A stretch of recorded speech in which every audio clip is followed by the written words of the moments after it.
Hola, hoy quería hablar de la reseña crítica.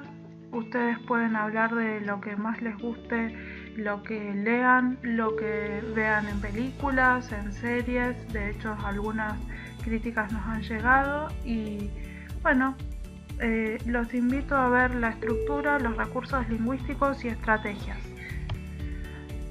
Las reseñas están destinadas a un público amplio, personas que las leen por placer, lectores que quieren estar al tanto de los productos que ofrece el mercado cultural, posibles lectores o espectadores de la obra en cuestión y personas que ya la han leído o presenciado la obra reseñada y quieren comparar su opinión con la de un especialista.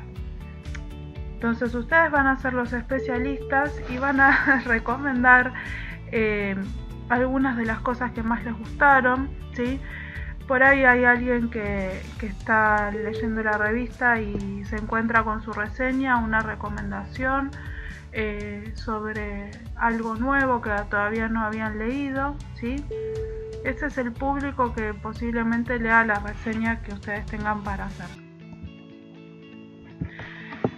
Este texto de carácter expositivo argumentativo resume los aspectos fundamentales de un producto cultural, obra literaria, ensayo, película, espectáculo teatral, creación plástica, etc.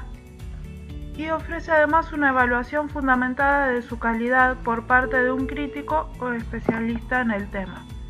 Conforme a esta intención comunicativa, la reseña crítica, presente tanto en el ámbito periodístico como en el académico, persigue dos finalidades.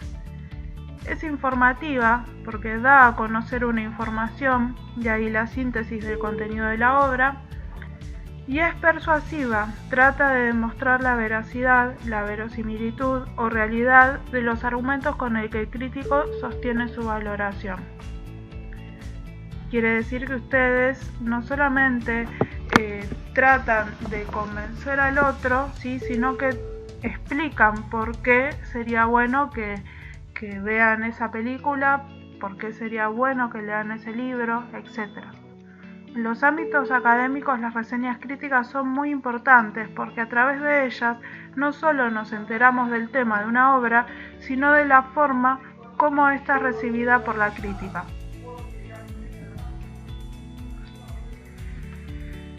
Su estructura consta de una introducción, de un resumen expositivo del texto fuente, de un comentario crítico argumentativo y de una conclusión. En la introducción, ustedes tratan de definir ese objeto a tratar.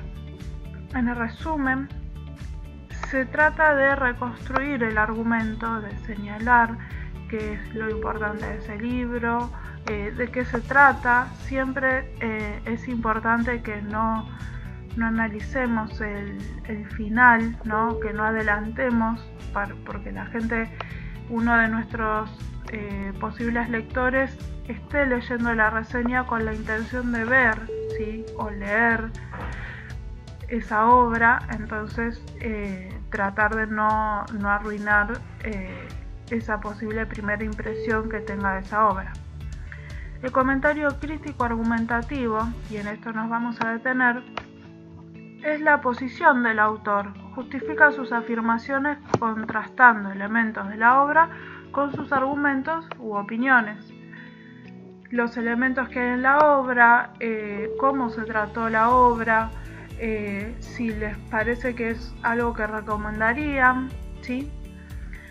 La conclusión tiene el cierre donde se reafirma la posición adoptada. Si la obra es buena, las palabras finales van a estar destinadas a recomendar o explicar por qué les gustó tanto esa obra. Recursos lingüísticos. Procedimientos lingüísticos para la reformulación del texto fuente. Porque ustedes no solamente van a explicar esa obra, sino que ustedes van a analizar distintos detalles. Los marcadores discursivos dan cuenta del desarrollo del texto y señalan a la vez su estructura global. en primer lugar, en último término, en el último capítulo, finalmente, algunos capítulos, otros capítulos, etc. Los verbos introductores del discurso referido, verbos del decir, indican también una actitud valorativa por parte del emisor: afirmar, sostener, destacar, señalar, admitir, ofrecer, protestar, indicar, observar, etc., por señalar algunos. Es importante que, aunque la reseña es en parte la reformulación de otro texto, debe constituir en sí misma un texto autónomo, es decir, debe resultar comprensible para su destinatario independientemente de que se haya leído o presenciado la obra en que se basa. Estrategias. Para ser buenos críticos, tenemos que enfocarnos tanto en los valores positivos como negativos de la obra, para darle una recomendación desde nuestro punto de vista a la persona que pueda acercarse a esa obra. Por un lado tenemos los elogios. Se introducen comentarios que resaltan los méritos del autor. El ejemplo que les traigo es: esta historia, en conclusión, es una impresionante obra cinematográfica que solventa de modo original la idea de la imperfección de la perfección.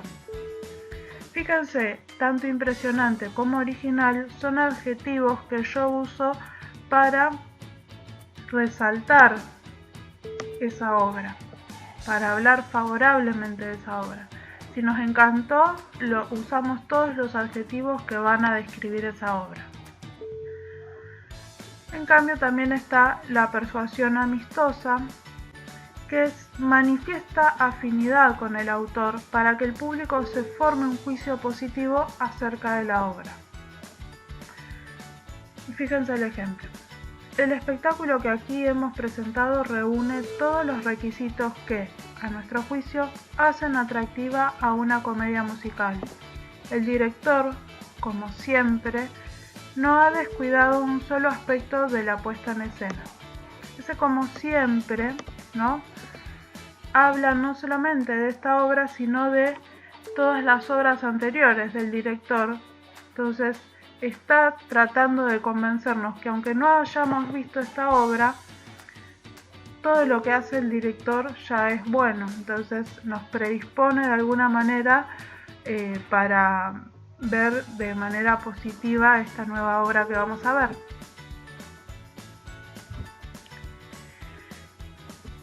Otras estrategias son de mitigación de críticas negativas.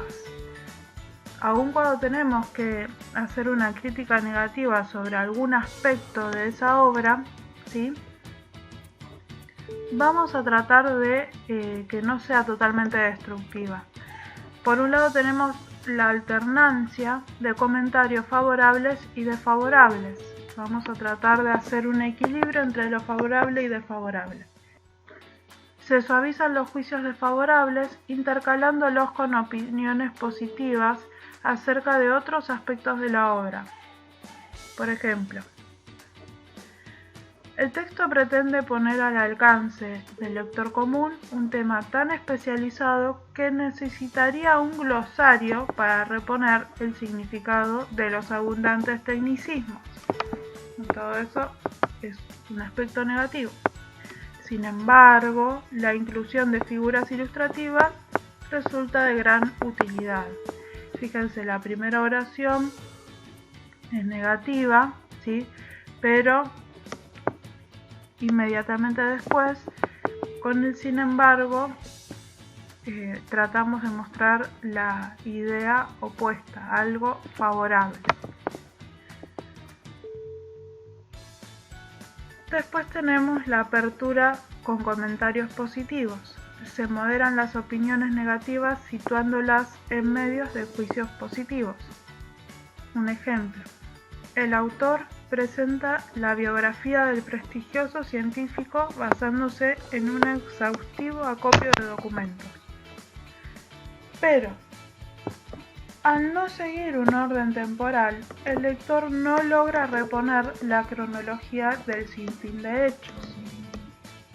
No obstante, se trata de una obra recomendable para quienes se interesen en... Fíjense, la primera oración es un comentario positivo. Presenta la biografía de un prestigioso científico, ¿no? Y hay una copia de documentos.